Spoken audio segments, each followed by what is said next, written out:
So the temperature in the Middle East is rising again. Yesterday we had a quite impressive show of force from the coalition forces, mainly US and UK, on the Houthis located in Yemen.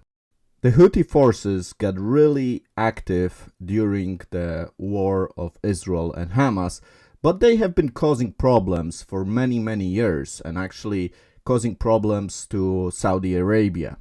Recently, however, they have crossed a red line because they started attacking ships, cargo ships going from Asia to Europe. And that's a big problem for the world economy and the stability of world trade. Now, the situation in Yemen is very complicated. The country is fragmented into zones controlled by different parties. And the Houthis are, of course, one fraction within the country. But they are very loud fraction and very problematic fraction to the country itself and also the surrounding countries, as we saw in recent months. And although maybe they would like to be viewed as an independent entity, they're really a paramilitary, they really are a proxy army of Iran. They are supported by Iran and they are also sponsored by Iran. And Iran, of course, for many years is a rival of Saudi Arabia and of course a sworn enemy of Israel. And of course there were instances of rockets being fired towards Israel since the operation in Gaza. And those rockets had to be shut down by the US military. So despite the quite a long distance, rockets were actually fired from Yemen towards Israel. And of course, Yemen doesn't have any business in fighting Israel in a war. Of course, they would lose this war and suffer great casualties. So it's really illogical for them to attack a country like Israel. But this is not just the country of Yemen. As I told you, the country is very fragmented, and the particular part that's really problematic is the region located close to this very important sea passage that is used internationally. And it must be said that war between Yemen and Saudi Arabia has been going for years now, and drones were sent towards the territory of Saudi Arabia, attacking even the oil production facilities. So, of course, Saudi Arabia was retaliating, but and even asking the United States to do something about it. But since this was a very local conflict, which was quite sporadic and didn't escalate too much, the international community was not very interested in this conflict. However, recently things have changed. Since there was no response from the international community to the attacks of terror that were done locally, the Houthis got really brave and started hijacking international ships going from Asia to Europe. And that's a totally different game.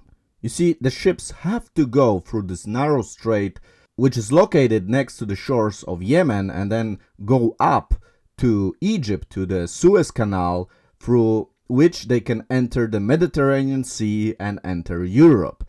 This is the closest and most profitable way for the cargo ships to enter Europe.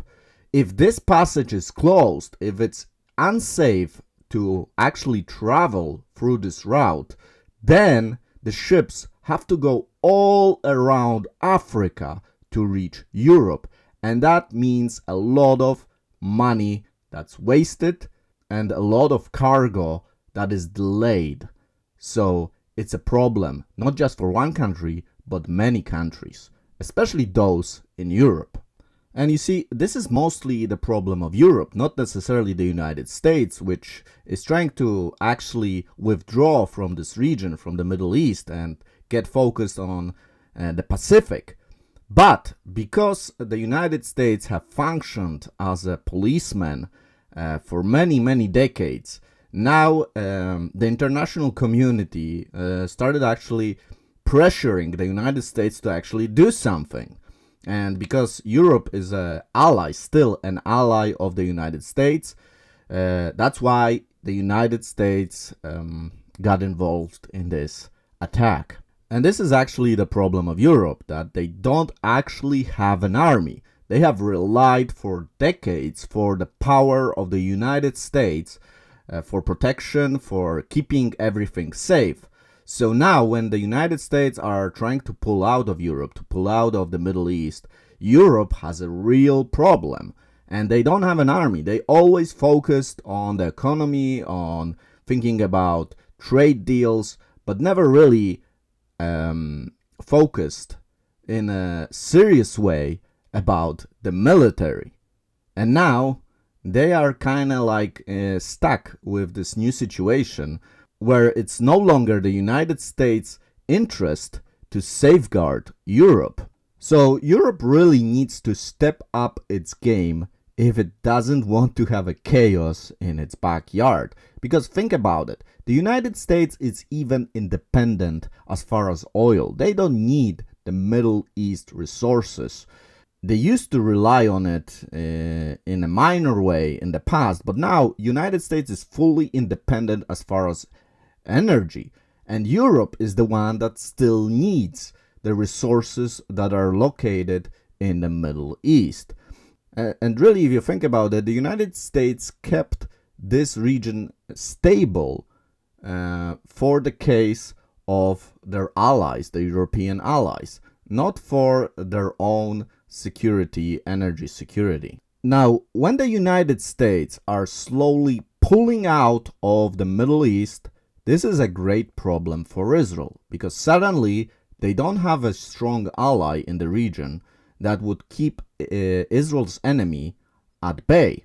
So Israel is far more interested now to partner with Saudi Arabia. And actually this is a step made by former President Donald Trump that began this process of closing relationships between Israel and Saudi Arabia. And in recent years, this relation has been improving. And of course, they do have a common enemy, which is Iran. Now, we still don't know what will be the position of Turkey, which is also a very important power in the region. Turkey is still a big question mark as to which alliance it will choose. Of course, Turkey is very aggressive in its rhetoric towards Israel, but as far as trading, they're still trading with Israel. Recently, Erdogan has been more and more vocal as to criticizing Israel, but so far it's mainly words and not actions.